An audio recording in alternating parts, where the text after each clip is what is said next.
BCL में आप सभी का स्वागत है और आज हम बात करेंगे वास्तु की। क्या वास्तव में वास्तु का आपके जीवन पर असर पड़ता है? बहुत से ऐसे सवाल होंगे जिस पे हम बात करेंगे। हमारे पास वास्तु आचार्य संदीप सिंह जी हैं। देखिए सर, जहाँ तक वास्तु का सवाल है, पूरा जीवन ही आच्छादित है वास्तु से। वास्तु है क्या? इसका शाब्दिक अर्थ अगर हम लें तो वास्तु, आप जहाँ वास करते हैं, आप जहाँ फंक्शन करते हैं, वो आपका ऑफिस हो सकता है, आपका घर हो सकता है, आपका फैक्ट्री हो सकता है। आप जिस भी क्षेत्र में हैं, जहाँ भी हैं, जहाँ पे फंक्शनिंग आपकी है, तो वो आपका वास क्षेत्र है। तो वास्तु का असर 100% है, जीवन के प्रत्येक कोर में है। और वास्तु की एक सबसे मज़ेदार चीज़ ये है कि ये आपकी समृद्धि से जुड़ा हुआ है, आपके स्वास्थ्य से जुड़ा हुआ है, आपके संबंधों से जुड़ा हुआ है।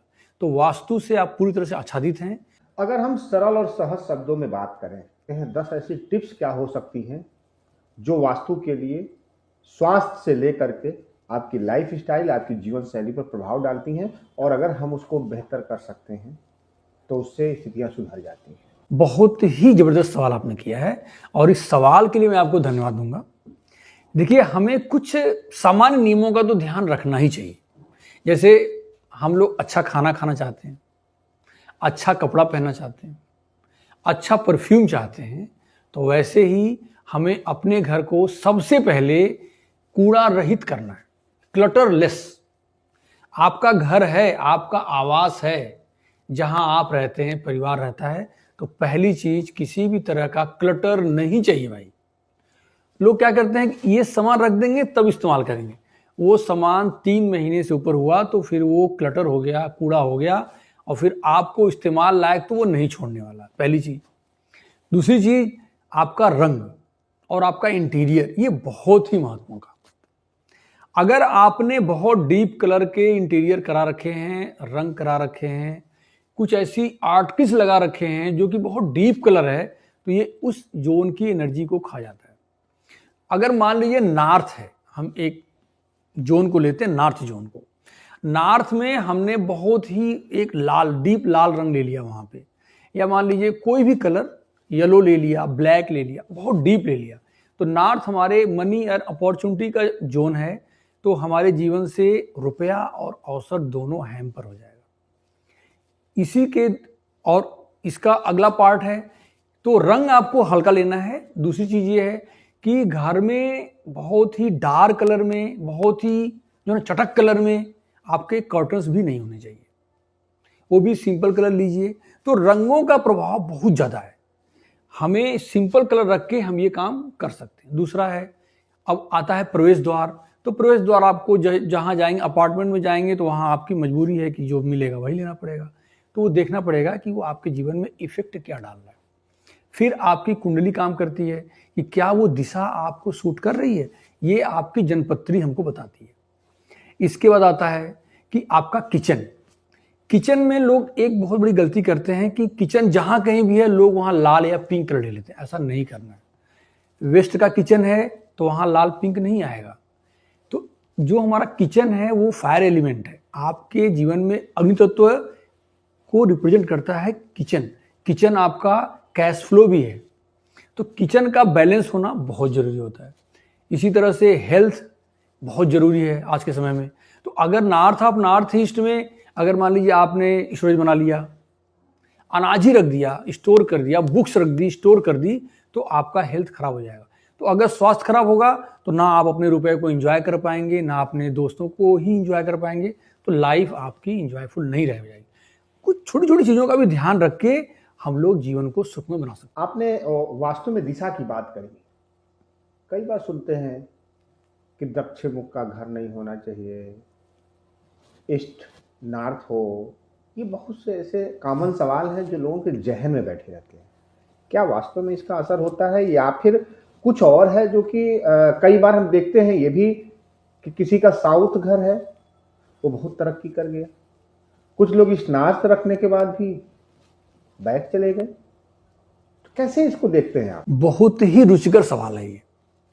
मेरा यहाँ पे ये कहना है कि उत्तर में रहने वाला हर आदमी सुखी नहीं है और दक्षिण में रहने वाला हर आदमी दुखी नहीं है। तो कैसे हो रहा है? देखिए, दिशाएं कोई भी खराब नहीं। भगवान की बनाई हुई दिशाएं हैं, सब अच्छी हैं और सब समान रूप से सुख समृद्धि को लाने वाली हैं। यहां ये होता है कि एंट्रेंस का प्रभाव। अब उत्तर में हर घर सुखी नहीं है, तो कारण क्या है? उत्तर तो बहुत अच्छा लोग कहते हैं, हर कहता कि उत्तर मिल जाए।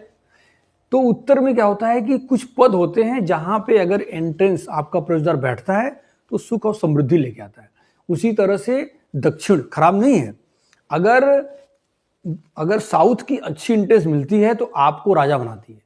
ये वास्तु में कहा जाता है कि दक्षिण राजा बनाता है। आज के संदर्भ में राजा बनने का अर्थ है सुख समृद्धि से, आप बहुत नेम फेम आपका हो जाता है।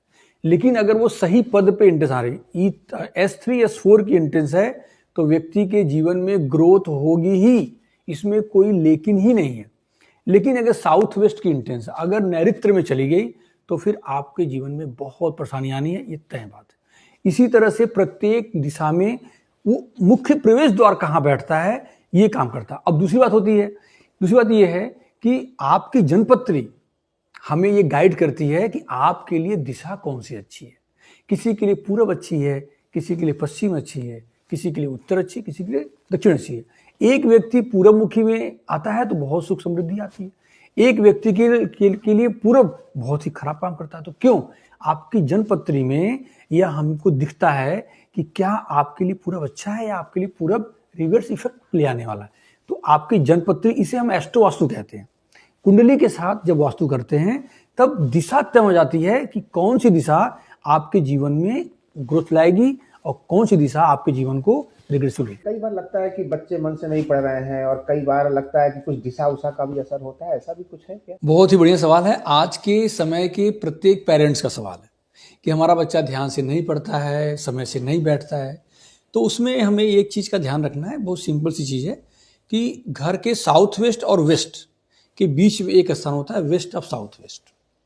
ये एजुकेशन और सेविंग का जोन कहा गया है। तो ये एजुकेशन सेविंग का जोन है।